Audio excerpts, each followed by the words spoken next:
Progressive Playground is located at 351 North 1st Street in Lebanon, PA, at the intersection of East Wideman Street and 1st Street. There is street parking for the playground. The playground itself includes one elevated play area and 3 ground-level play areas that are on mulch. There is also a pavilion and bench. However, it should be noted that the park does not have any bathrooms or garbage cans. This small park was in the middle of town, so only a couple parallel parking spots were available. The parking spots were on a very small and narrow street, so it would have been very difficult to maneuver a wheelchair and set it up safely in the street. Of these parking spots, one of them was handicapped. This meets the requirement of the ADA to have at least one handicapped parking spot for any parking area with less than 25 spots. This parking spot was signified with a handicap sign that met the requirement of at least 5 feet above the ground. However, the blue paint that normally signifies the location of the spot was faded to the point where you could barely see it. In order to make the handicap sign more visible, it can be repainted so that it is no longer faded. The park can also look into adding a handicap loading area or even adding a design similar to that we see at Lebanon Valley College in front of the Miller Chapel. There were 2 sidewalk ramps into the park. Both ramps had a slope within the 1:12 ratio to meet the ADA requirements. However, neither one of these ramps was accessible. The first ramp had a large grate in front of it. When we tried to take the wheelchair or walker across it, they both got stuck and needed assistance. The second ramp had a ledge in front of the slope that the wheelchair could not get over independently. It would have been very difficult to near impossible for a wheelchair-bound person to get to the entrance of this park by themselves. Solving these problems can be as simple as repaving the ramps in order to get rid of the ledge, or even adding another entrance with an appropriate ramp to make it more accessible. Once you entered the park, there was a path made of asphalt from the entrance to the pavilion. The ADA requirement for the width of pathways is 36 inches, and this pathway met that requirement with a width of 37.5 inches. However, this pathway has not been taken care of and was full of cracks with grass and weeds growing through them.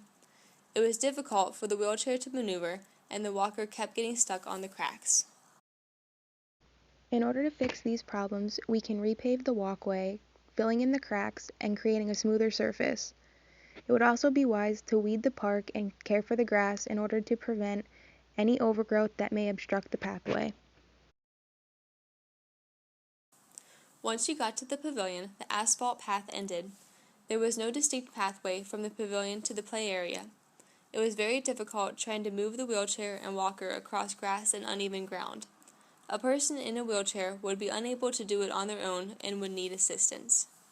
There was a significant drop-off into the play area that would make it unsafe for independent entry, especially when in a wheelchair. To make this play area more accessible, an asphalt pathway can be created, similar to the photo in the upper right-hand corner of Hadley's Park located in Maryland. This will allow for easy transport for walkers and wheelchairs. A slope can also be added to this pathway to cover up the drop-off into the mulch play area. This will allow for a safer entry into the play area for all. Another option would be to make the park all on one level, like the photo in the lower left-hand corner. When accessing the ground level play area, we noted that the ground level equipment was evenly dispersed and integrated throughout the play area, helping to promote socialization. Also, the playground used mulch as a soft ground material. However, the benefit of having mulch was negated by the broken glass and garbage found throughout the mulch. The ground level play area consisted of a red car, a school bus, swings, and 2 play tables that were attached to the elevated play area. The red car was completely inaccessible to anyone using a wheelchair, walker, or crutches. The issue was there was no clear doorway into the car because of a knee-height rail that went the entire way around the red car. So, in order to get inside the red car, one had to step over this rail, which isn't practical for those using mobility assistance equipment. It was also noted that the red car was not a very good piece of play equipment because there was nothing to play with inside of or outside of the red car.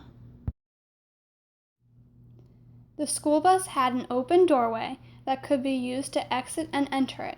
However, the doorway was not wide enough for the wheelchair or walker to get through.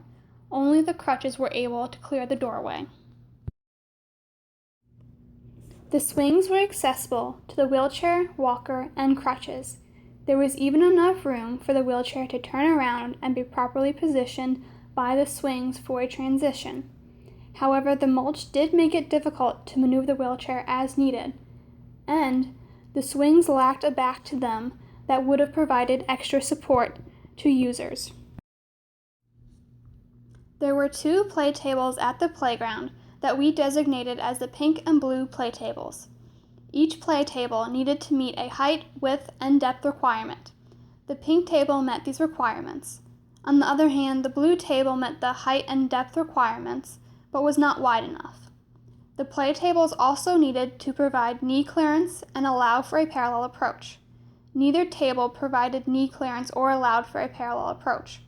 However, the play tables could be approached head-on. Overall, we found that while the play tables did not meet the standards perfectly, they could still be used to a certain extent.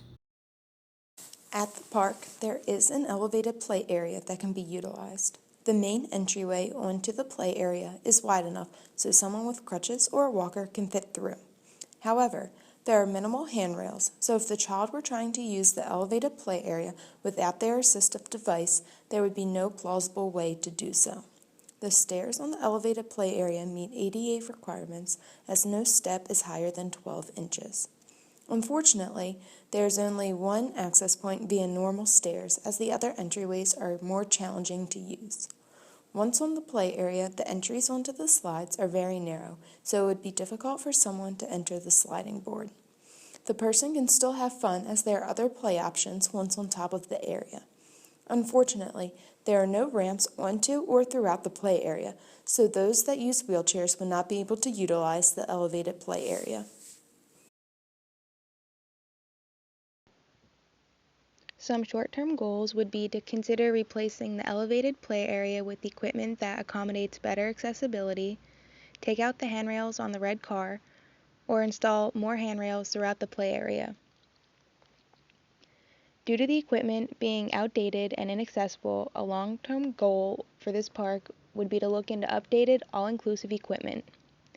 One option would be removing the red car and replacing it with something similar to the sway fun, which is pictured to the right. The sway fun has a play table with 2 cup holders and a wheelchair handhold, and there's room for 2 wheelchairs plus 2 large benches for other passengers. Another option would be to update swings to make them more inclusive, such as having a back for support.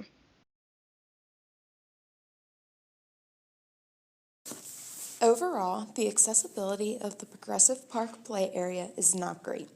While the play areas are situated appropriately throughout, there are only 2 components that are completely accessible. However, these components would still be difficult to use because of the lack of support for those needing assistive devices. Unfortunately, most of these play components are only accessible to those who need to use crutches as an assistive device, eliminating the ability of those using walkers and wheelchairs to play successfully on the play area. Additionally, there are many challenges a person has to overcome in order to get to the play area. By taking into consideration some of the aforementioned changes, Progressive Park could become accessible over time.